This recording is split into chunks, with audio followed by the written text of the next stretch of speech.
Good evening. Good evening and welcome. I'm Nicole Myers, Chief Curatorial and Research Officer and the Barbara Thomas Lemon Senior Curator of European Art here at the DMA. I'm thrilled to see you all tonight for this year's Richard R. Brettell Lecture. Before we begin, I'd like to recognize Carol and Roger 𝗲𝗏𝗁 for having established an endowment to support this very important lecture series. The 𝗲𝗏𝗁s dedicated this annual program to their dear friend, the late Rick Brettell, in celebration of European art in the DMA's collection from the 19th and 20th centuries. It gives me great pleasure to introduce tonight our esteemed speaker, Dr. Danielle Johnson, the Director of Curatorial Affairs at the Eskenazi Museum of Art at Indiana University. In this role, Danielle oversees the exhibition program and the care and display of the museum's global collection of more than 45,000 works of art. Before joining the Eskenazi, she served as the curator of modern and contemporary art at the Vero Beach Museum of Art in Florida, and as curatorial assistant in the Department of Painting and Sculpture at the Museum of Modern Art in New York, where she worked on an exhibition on the Surrealist painter René Magritte. Danielle has also taught at New York University, the City University of New York Graduate Center, Hunter College, and Florida Atlantic University. Danielle earned her bachelor's degree in art history and French language and literature from Colgate University and her PhD in art history from the Institute of Fine Arts at New York University, which is where I know her from. We go way back. A specialist of Surrealism, she has lectured and published widely on Magritte, Dalí, and Max Ernst, among many others. She is currently working on a study of the response of museums in the United States to the rise of fascism in the 1930s. Tonight, we're truly in for a treat. Danielle will be speaking in depth on a relatively new and absolutely extraordinary acquisition, Salvador Dalí's female nude from 1928, which was bequeathed to the museum in 2019 by the late Bill Jordan and Robert Brownlee, two passionate collectors and longtime supporters of the arts in DFW and the DMA in particular. If you haven't yet had the chance to see the painting, it's on view in level 2 in our European galleries. And after tonight, we're all going to have so much more context to appreciate this truly rare early collage by Dalí that announced his entry into the Surrealist battle. And with that, please join me in welcoming Dr. Danielle Johnson to the podium for her talk aptly titled, Assassinating Painting, Salvador Dalí's Feminine Nude.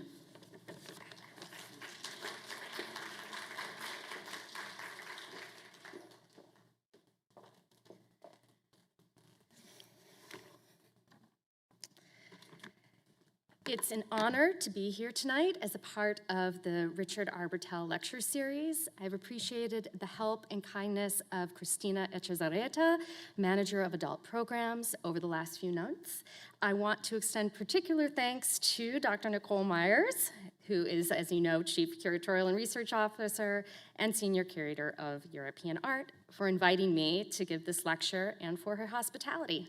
And thanks to all of you for being here as well on what turned out to be a very nice evening. I will focus this evening on a single object in the Dallas Museum of Art's collection, Salvador Dalí's feminine nude, or female nude. It is a work on canvas measuring 27 7/8 inches high and 23 3/4 inches wide. So basically it's around 2 by 2 feet, making it a substantially sized work. The background is white oil paint applied unevenly, with the paint in some areas spread thinly, while in other areas it is built up, such as on the right edge. Darker paint is visible underneath the white paint, especially in the top half. An irregularly shaped piece of cork is tied to the canvas with rope in 5 places. The cork's surface is uneven, with round holes pierced throughout. In the center is a prominent vertical slit that goes through the entire width of the cork down to the canvas. Black oil paint forms a fluid shape to the left, as if casting a shadow. On the screen, the cork seems relatively flat, but in person it is substantial, almost hefty, rising several inches off the canvas and casting its own shadow, as you can see on the bottom edge. And on the right is a photograph that I took in the galleries yesterday because I noticed that the shadow was even more prominent with the way that it was lit. A small piece of paper with Dalí's name printed in simple block type is on the bottom left. With these few sentences, I have identified this object's primarily visible elements. Overall, it is a strange piece, almost grubby in character, easy enough to describe, but much more difficult to understand. Female Nude, as Nikki mentioned, is a relatively recent acquisition for the Dallas Museum of Art, as it entered the collection in 2019 as a bequest from William B. Jordan and Robert Dean Brownlee. The work's original owner was the Surrealist poet Paul Éluard, the first husband of Dalí's wife, Gala.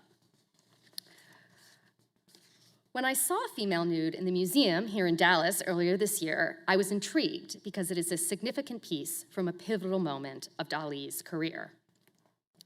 The title of the work, Female Nude, places it within a long tradition within Western art, despite its abstract appearance. The tactile quality of the cork invites touch, and the prominent slit in the center refers to the sex of a woman. This one form, then, represents both an entire body and female genitalia.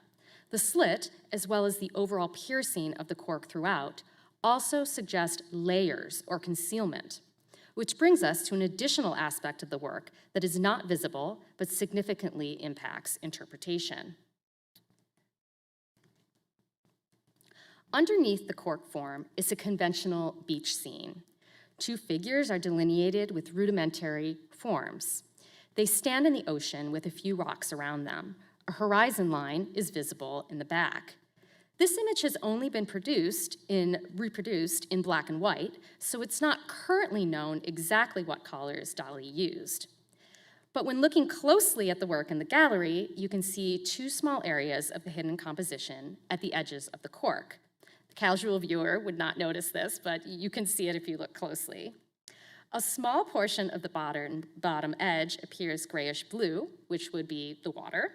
Another small section at the side edge appears to be brown, which is perhaps the rock form or that black form on the right edge. The hidden scene makes an already unusual piece unique within Dalí's 𝗏.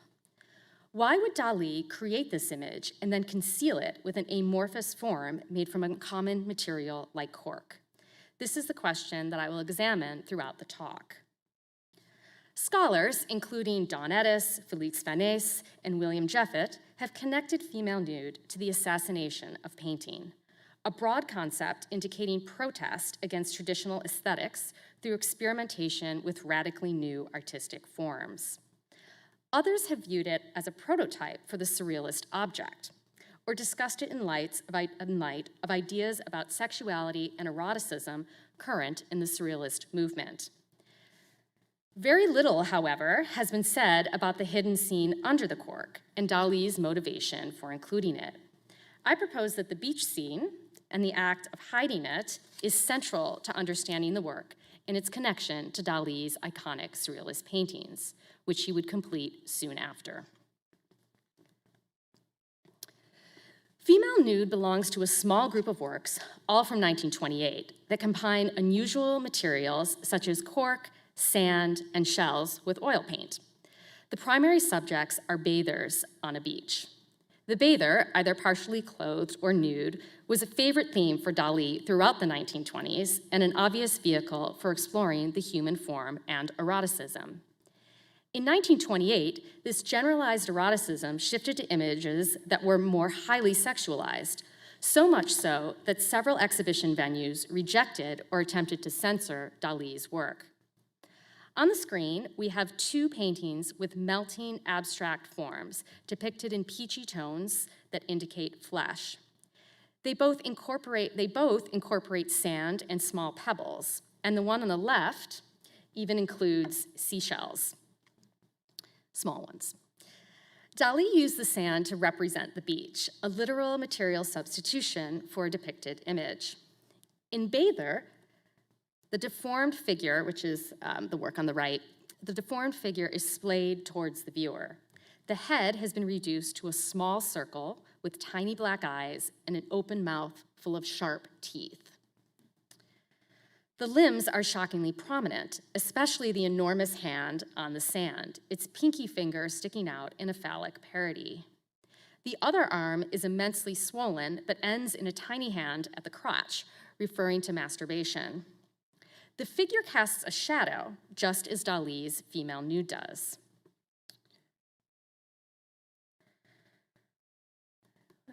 So you can see the comparison between the two here, especially the use of the shadows and the amorphous form. In Unsatisfied Desires, two anatomical forms face each other, each resting on a patch of sand and again casting shadows. The forms attempt to reach each other, but ultimately fail, as the title indicates. The form on the left, this form, let's see if I can get this working. This form here is worth particular examination. It is a hand with fingers pointing down and the wrist, the very skinny wrist, extending towards the horizon line. It also incorporates both male and female sex organs, with a phallic pinky finger and a vulva formed in red between the thumb and forefinger. There are distinct similarities between the cork form in female nude and the fleshy form on the left in Unsatisfied Desires, although the cork is markedly female rather than exhibiting this hybrid hermaphroditic quality.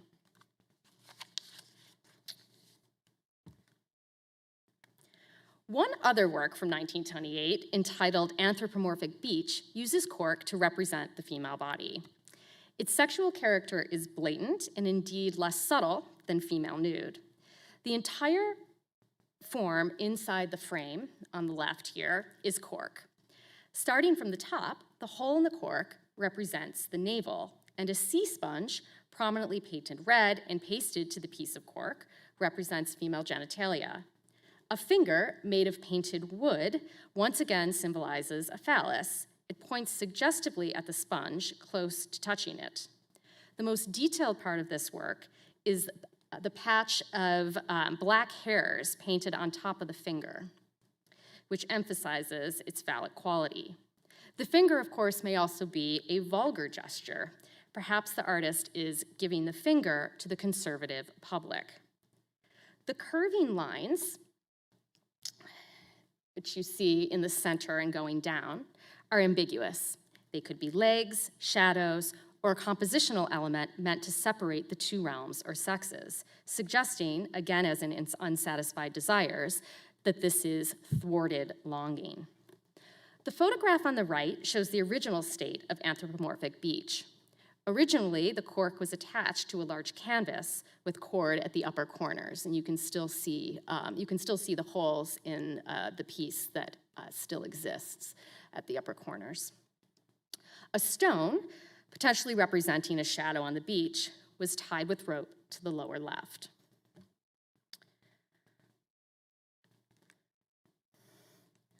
Also in 1928, Dalí completed a series of almost entirely abstract paintings and collages. Most, like the ones shown here, have titles that indicate the subjects are fishermen or fishermen's wives, a variant on the bather theme. Dalí used sand in several works from this series, such as the one on the right, and that's in the bottom left. In a few others, like the one on the piece on the left, he included rope or string, which you see at the top. And in one work, he even pasted a feather. The fragmented shapes are related to the more obvious bodily forms in other pieces from this year. In Fisherman in the Sun, the shape on the bottom left, next to the sand, appears to be a finger that doubles as a phallus. The blue paint at the top of both pieces could be water or sky. From these few examples, it's evident that within this 1 year, 1928, Dalí was experimenting with collage, abstract art, and the exploration of erotic impulses. He also engaged deeply with photography and film during this highly experimental phase.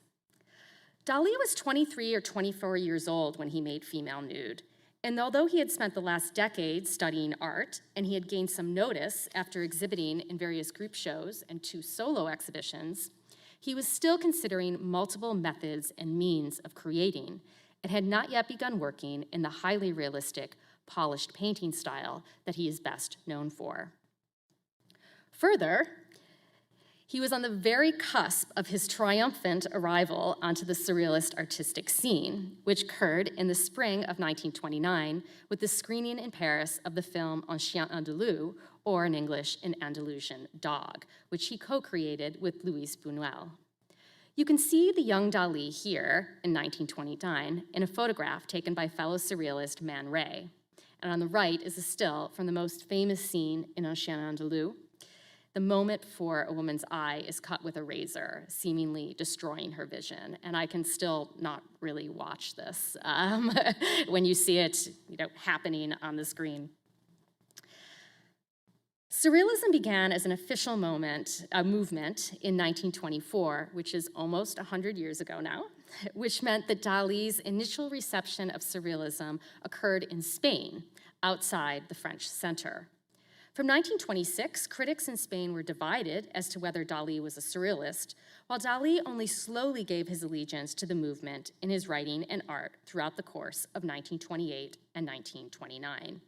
Several excellent studies, particularly those by Ādis and Fanés, have addressed the gradual nature of his conversion to Surrealism. These scholars have also indicated that although female nude and works like it initially appear to be an interruption or transitory moment in Dalí's progression, they are also among the least understood of Dalí's career. Female nude is at once refreshingly unique and also draws on the work of several artists, all of whom were part of the Surrealist circle, whom Dalí admired and was closely following. For instance, Dalí was aware of the work of André Masson, who applied gesso to areas of a canvas, threw sand on it, and then brushed away the excess. The artist then added to the canvas with pencil, charcoal, and oil based on what the sand forms suggested to him. In the case of 2 works on the screen, he was compelled to complete a bloody battle of fishes and a standing figure. The result is fluid shapes that are almost violent in their physicality.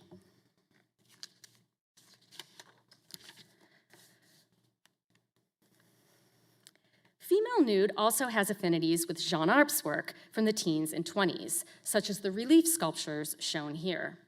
Arp drew the designs and had a carpenter execute them in wood. The work in the center, Woman from 1927, is at once a distorted head with eyes and mouth, as well as an entire female body with lips at the top, breasts in the center, and either a navel or female sex at the bottom. Arp's biomorphic forms suggest growth, transfiguration, or metamorphosis. The organic quality of Arp's work also suggests items from nature, such as plants, bodies of water, rocks, or earth forms. Its abstractness and ability to evoke multiple forms are echoed in Dalí's female nude.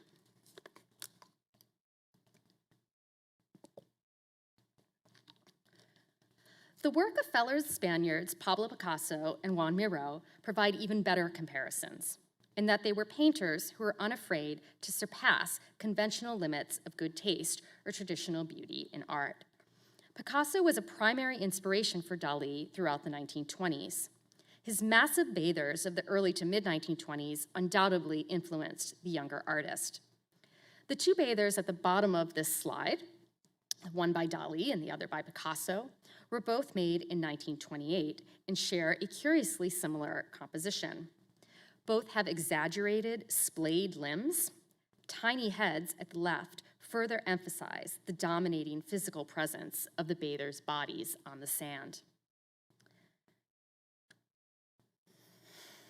Picasso's series of works entitled Guitar from 1926 is an even more relevant precedent for Dalí's thinking around the time he made female nude. During his first visit to Paris in 1926, Dalí met Picasso in the older artist's studio, and he would very likely have seen some of the works from this series there. The guitar in the center was published in the Surrealist journal La Révolution Surrealiste, or the Surrealist Revolution, later that same year. So surely Dalí would have seen the work in print, if not in person. In the center, in the image in the center, a piece of canvas is pinned to a wooden panel with tacks symbolizing the body of a guitar. A length of rope representing the guitar's strings is pulled through and pinned at the 2 o'clock and 5 o'clock positions. So here we have the string. Finally, a thin piece of wood has been passed horizontally through the back, representing either the chair, a chair, or a wall that the guitar rests against. Despite the guitar's somewhat domestic and crafted feel, it is 51 inches high, approximately 4.5 feet, which in person makes quite a statement. The other, smaller guitar on the screen is made from string, fabric, and pencil on cardboard. For Picasso, the guitar was often an emblem of the body, a vehicle for formal and morphological experiments with elements of the human face and female form. In this particular guitar, the shape of the sound hole on the strings is distinctly vaginal, linking it to Dalí's female nude in form and in its use of unusual materials. Dalí paid particular attention to the work of fellow Spanish artist Miró, who was more than a decade older than Dalí and well known within artistic circles. Miró and Dalí were introduced in 1927, and Miró served as a mentor to Dalí throughout the next few years, performing a lot of introductions for the younger artist. Miró's series of 4 Spanish dancers of 1928 exhibit a tactility, simplicity, and blatant eroticism that Dalí's female nude also tries to attain. Although the two on the screen are different in appearance, one rough, with numerous pieces of collage and many colors, while the other is shocking in its austerity, they share a fetishistic attention to the female body. The work on the right is formed with linoleum at the top left, sandpaper, nails, a drafting triangle, and hair, as well as a piece of cork, which you can see right there. The sandpaper is in the shape of a head in profile, while the string represents the movement of a flamenco dancer's skirt, which I think is this wonderfully simplistic way of indicating movement. The drafting triangle is a sign, again, for female genitalia. The cork may stand for a navel, and beneath that, a small oval label with the words entrada, or entrance, alludes to a vagina. That label is right here. Turning to the work in the center, entitled Portrait of a Dancer, we're immediately struck by its simplicity.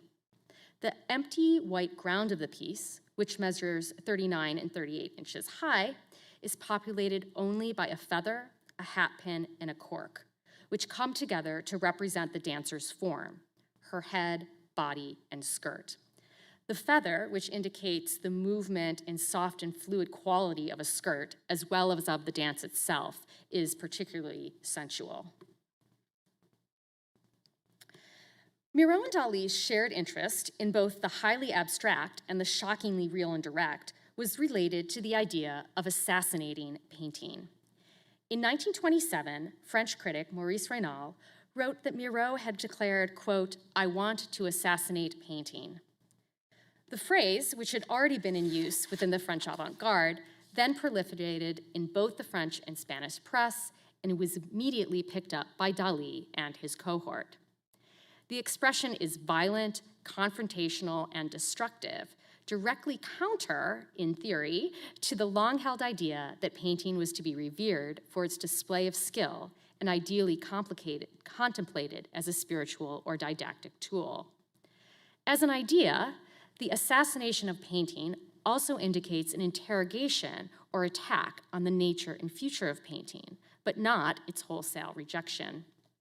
Both Miró and Dalí remained painters and dedicated most of their careers to that medium, never fully rejecting it for an alternative medium.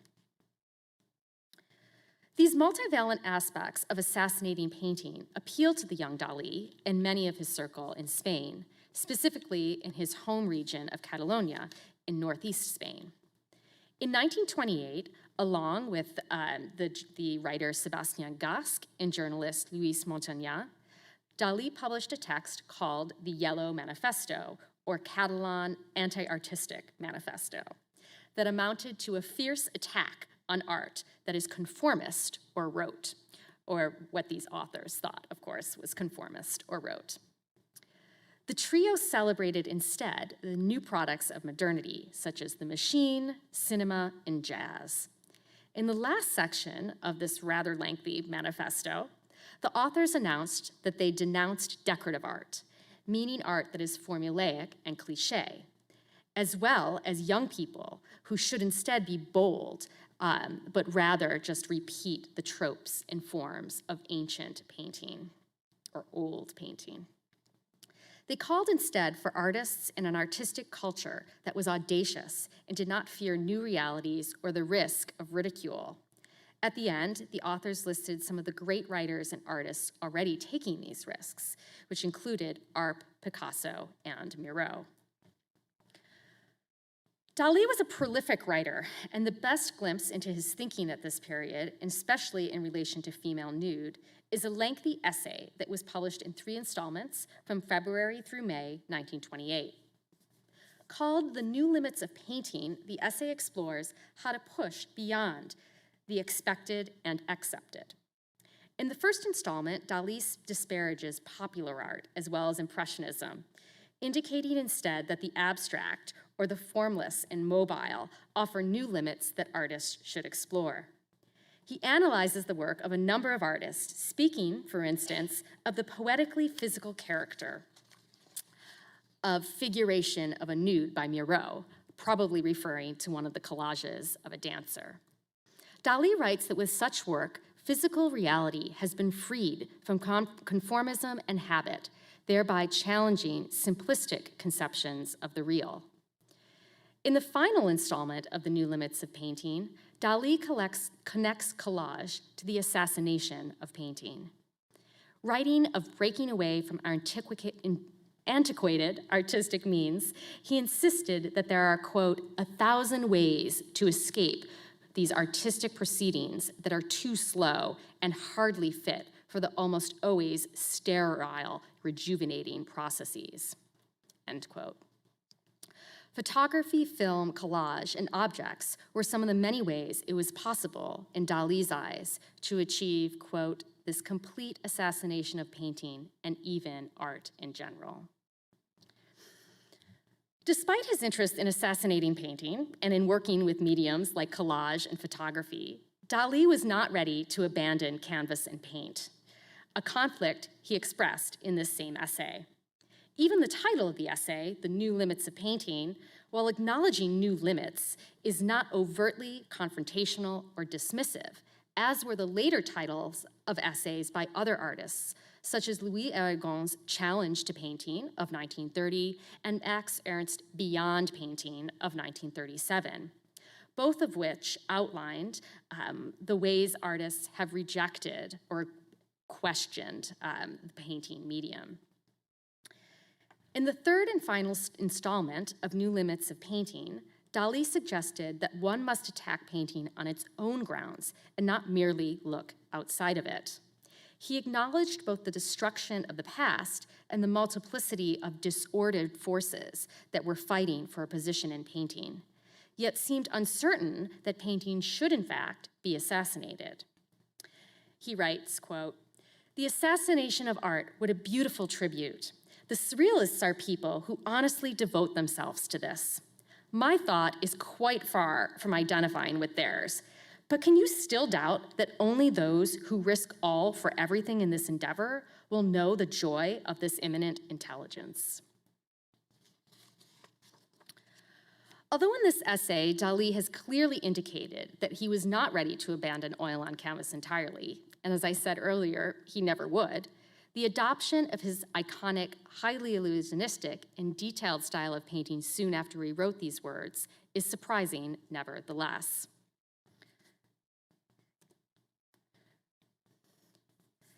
In light of Dalí's deep consideration of the assassination of painting in 1928, I suggest that by covering the conventional beach scene in female nude, Dalí was overriding a previous outmoded style, covering his rendering of a bourgeois, pretty, and decorative scene with something that is more robust and, using his own words, poetically physical.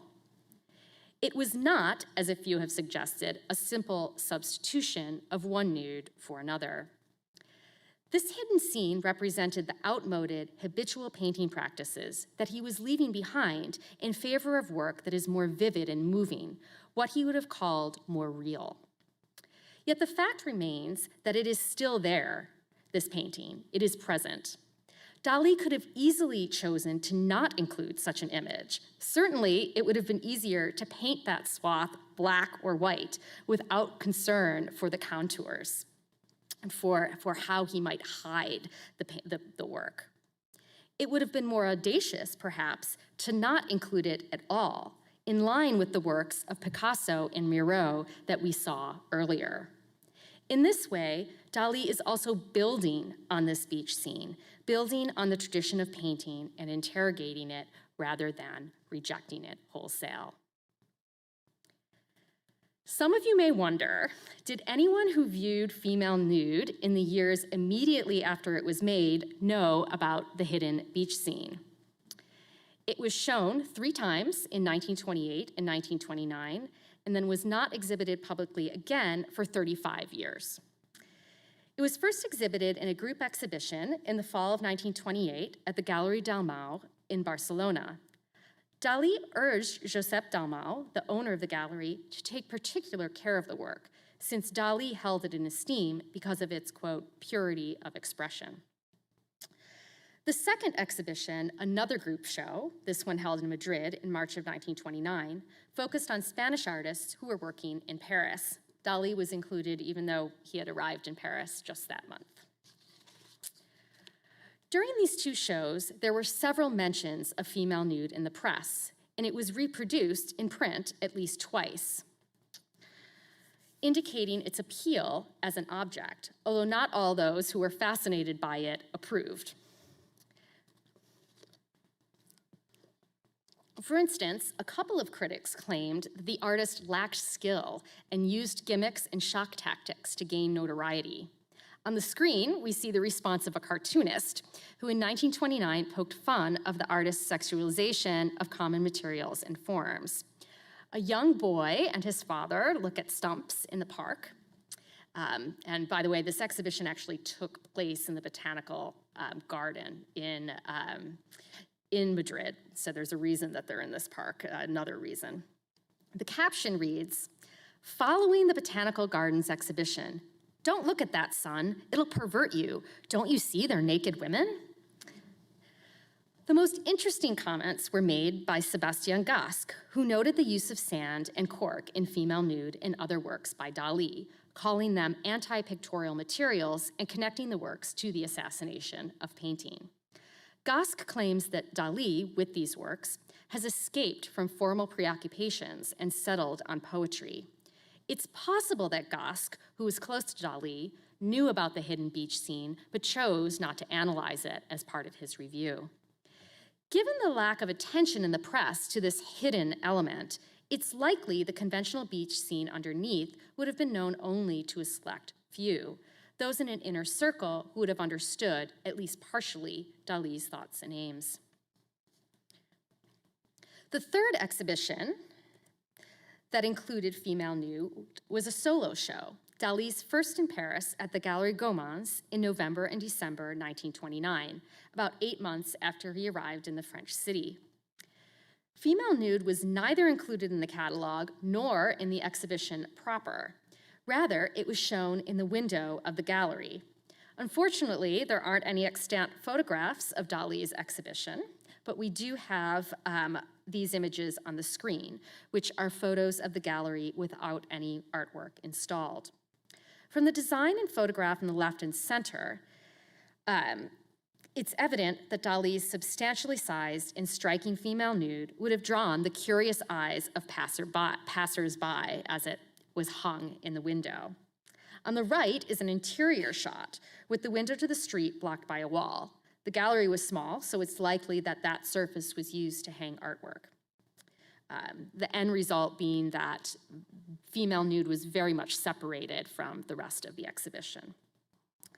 Dalí, or his dealer Camille Gomans, might have thought that the strangeness of female nude would draw people into the gallery, although it turned out that the show was so wildly popular that they did not need to drum up more visitors.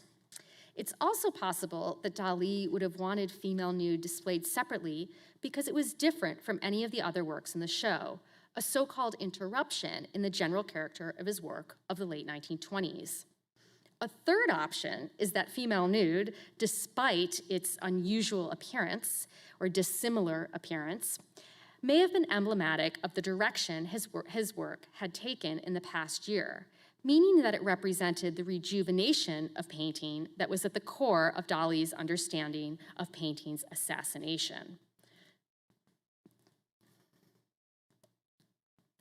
Female nude was the only work in the exhibition that was made in 1928. 12 of the 15 pieces in the exhibition were very recent, painted just a few months prior in the spring and summer of 1929. Another 2 pieces in the exhibition were painted in 1927, when he was exploring Surrealism and other modern movements. And those 1927 works serve as a formal and conceptual link to his more recent paintings. On this screen, you can see 4 images from that show, as well as female nude, which was in the window. And they're in chronological order. So we have here 2 works from, 1927, Apparatus in Hand and Little Ashes. Then, of course, we have our subject piece. And on the bottom, we have First Days of Spring and Accommodations of Desire. The works from 1927 and 1929 have obvious points in common: precision, detail, bright, clear colors, and many objects that are more or less recognizable. Female nude, in its appearance, is an outlier.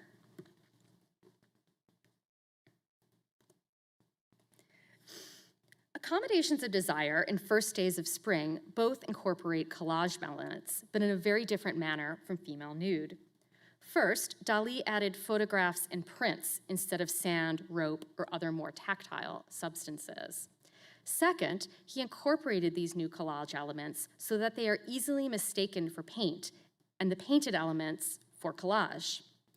Dalí was now going to great lengths to de-emphasize the material difference between collage and paint. In Accommodations of Desire, 7 large pebbles dominate a barren landscape with a very high horizon line. At the back is a scene with 4 entwined figures: a lion, Dalí's father, and what are likely 2 self-portraits. The first collage element is a small white piece of paper whose irregular shape echoes that of pebbles. Pasted onto a large pebble at the upper right, it is mixed in with a miniature painted rendering of a lion, a handshell, and seashells. The 3 other collage elements, all illustrations of a lion's head, which were probably taken from a children's book, are extremely difficult to distinguish from the painted images. One, an entire lion's head, is painted onto a large pebble in the foreground, and that's the one here. On the pebble to the right is a lion's mane. The face is missing as if cut out, and the white paint of the pebble shows through. The manes of these 2 lions are tinged with red oil paint along the bottom and left edges, suggesting the aftermath of a violent encounter. Inside a 3rd pebble to the left is the final collage element, a lion's mouth. An outline of red paint delineates its head, but only a white void remains where the main nose and eyes would have been. A 4th pebble in the center contains the painted shape of a lion's head in solid red. The suggestion is that the lion was extracted and used as source material, an act of separation and transference inherent to collage. The sum total of the imagery in the Accommodations of Desire mixes up the distinction between the painted and the collaged, these collaged photographic reproductions. combining them in a way that is deliberately enigmatic. One can stand for the other and vice versa. In the first days of spring, Dalí incorporated several collage elements that are extremely difficult to detect with the naked eye, such as two decals, a small deer on the upper right, and the female face below it. Also difficult to detect as reproductions are the girl and the man standing to the right, as well as the seated man across from them. The most obvious collage element is the photograph of Dalí as a small boy in the middle. And this is a photograph of him as a toddler. And this inclusion of himself reflected his increasing interest in the work of Sigmund Freud and the importance of childhood memories. To the left, Dalí pasted a chromolithograph scene of people on a luxury ship deck, and that is this here. There. In front of the deck scene, Dalí depicted a kneeling man who leans his head on a seated woman's shoulder. To the upper left of this couple, he also used oil paint to complete the deck scene. So this small section here is oil paint. So this is paper collage, and this is oil paint. These two painted areas seamlessly overlap the printed material. In contrast, he left the area between the woman's leg on the same gray of the ground, disrupting the continuity established in the other areas. And then continuing to the right, Dalí depicted a box structure right here. This one on a plinth and evoking a sculpture. Pasted in the box is a thin, multicolored piece of linoleum. As you recall, Miro also used a piece of linoleum with a similar pattern in his Spanish Dancer of 1928. But while Miro's linoleum is an obvious addition to the canvas, Dalí's is incorporated seamlessly into the composition. The presence of this linoleum, however, indicates that Dalí was still thinking about the assassination of painting and its use of untraditional materials and forms. I'd like to end this talk by considering the word ambivalent in relation to Dalí's work of 1928 and 1929. In many ways, the works of 1929 are seen by scholars as the zenith of Dalí's career, when he was at his most inventive and most visually stunning, when he was at his best as a painter. Yet, in my opinion, he seems to straddle two sides in these works, albeit effectively.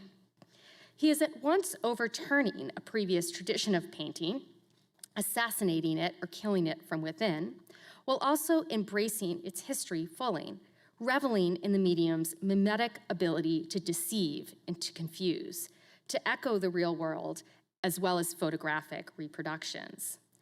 That is why I proposed at the beginning of this talk that female nude and its hidden beach scene are central to understanding Dalí's iconic surrealist paintings. By building on a more traditional image and then suggesting an alternative form is an excellent example of how a bold modern artist could both reinvigorate and renew painting while not throwing it or the past away. Thank you.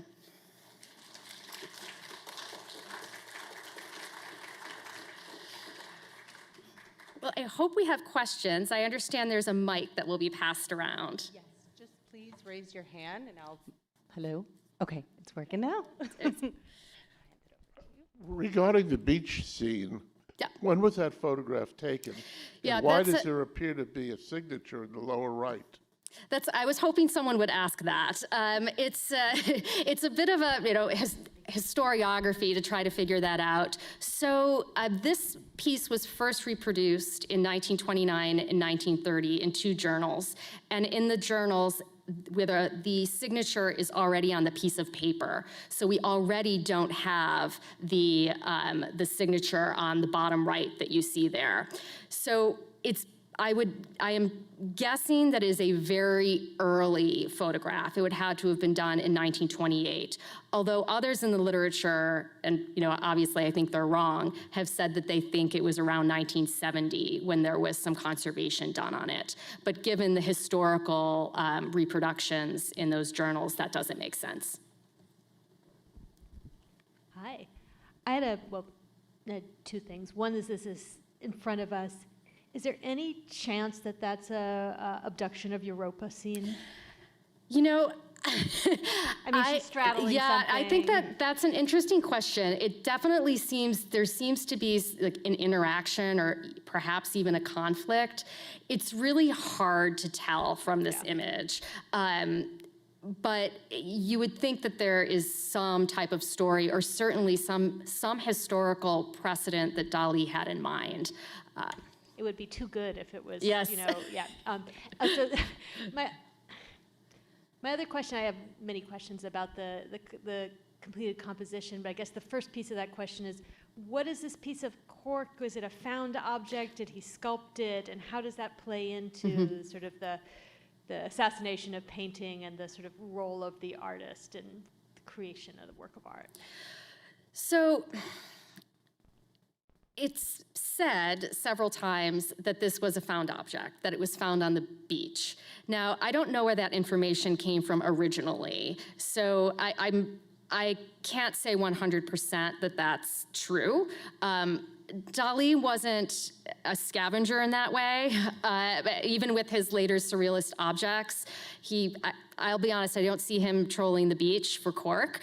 I could be wrong, but it isn't written anywhere. Like he never wrote that, and there aren't early reports of this. This you find in the literature, again, from the 1970s onwards, although he still was alive at that point. He was alive through the 80s. So that's, first of all, it's said that it was a found object, but we're not clear about that.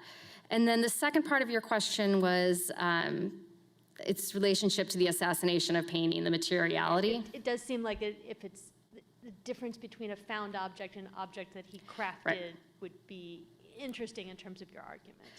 Yes.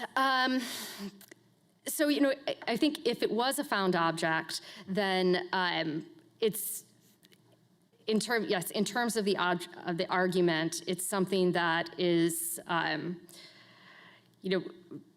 less crafted, less, I guess, thought through in a way, rather than if he very specifically, chose a piece of cork, kind of warped it and formed it himself. So. Thank you.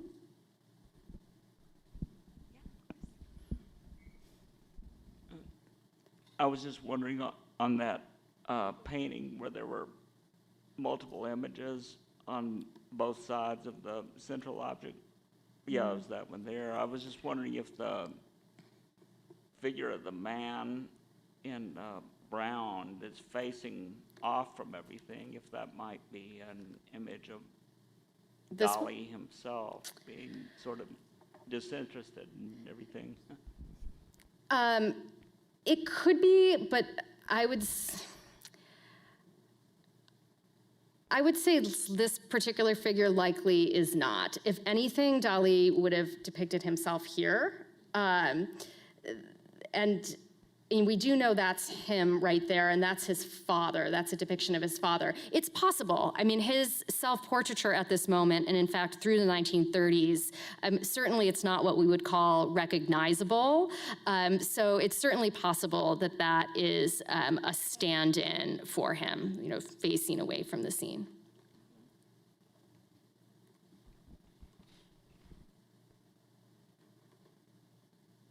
Any other questions?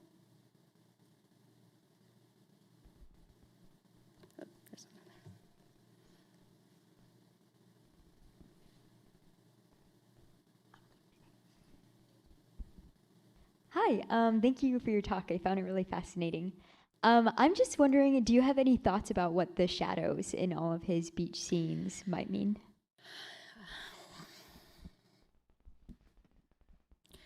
Well, I think it can be related to hiding, right? We're talking about a hidden image, and certainly there are things that are hidden in shadows.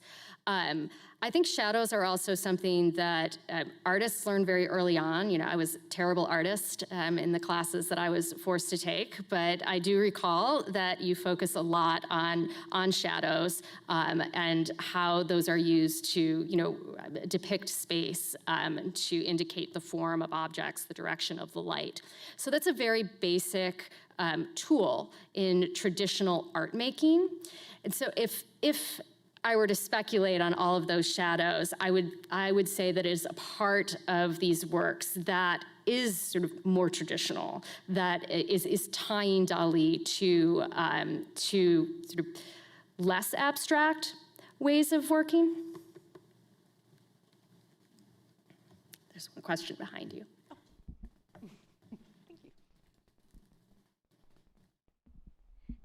It's I actually have a comment on the shadow. Okay, great. I have no place talking about this. I'm I'm not an artist or No, not a historian. I'd love to hear more ideas. Yeah. But so Salvador Dalí actually had a younger brother, and he died. And Salvador Dalí actually wrote an autobiography called The Secret Life of Salvador Dalí. And he talks about how he felt like he was living in the shadow of his younger brother. Mm-hmm. So when I see those shadows, that's what I think. I'm thinking that he talks about a lot how his parents loved his younger brother, and he felt like he like a piece of him was in Salvador Dalí. So that's what I see when I think of that shadow. That's interesting. And you know, his younger brother died before Dalí was born. And so they gave, basically both of them were called Salvador. And so it's almost this doubling, and certainly living in the shadow of someone who, you know, had the same name as you. That's an interesting thought.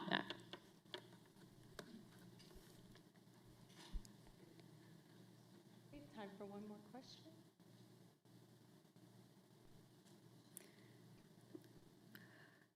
Well, thank you all. Thank you so much to Dr. Danielle. Thank you very much for coming. I've really enjoyed being here.